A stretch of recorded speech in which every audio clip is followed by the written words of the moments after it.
3 helpful autism ideas are secretly harmful. Today, I'll expose the hidden assumptions and give you the fix that actually helps everyone. Here's the payoff up front. The goal isn't to make autistic people mimic neurotypical behavior. The goal is participation and well-being. First, the problem. Kind-sounding advice can still enforce rigid rules.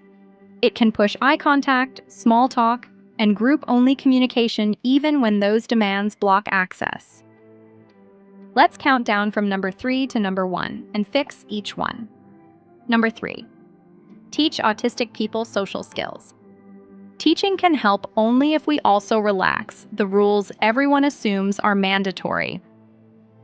No one should be forced to maintain eye contact to be considered engaged. Breaks, AAC, texting, or notes can all be valid ways to communicate. When we make participation possible in many ways, people actually participate. Number 2, we all have to do things we don't like. That phrase often dismisses real needs by treating them as routine discomfort. For some, a simple email can be 10 times harder than you think. The fix is to redesign the task or add supports.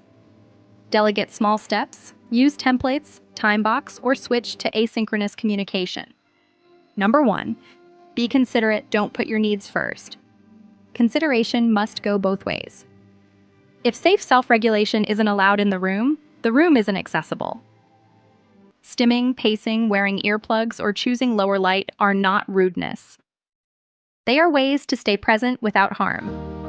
Here's the mindset shift. Success is not mimicry.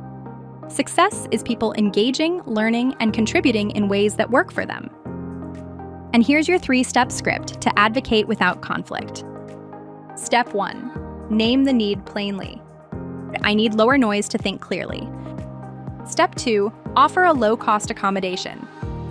Can we mute the music or move to a quieter spot? Step 3. Invite mutual consideration.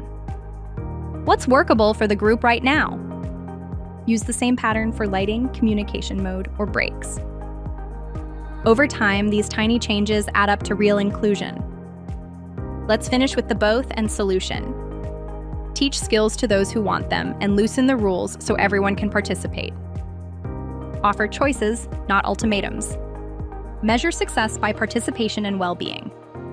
Which idea should we fix next? Masking, sensory overload, or interview accommodations? Tell me in the comments and save this video so you have the script handy next time you need it.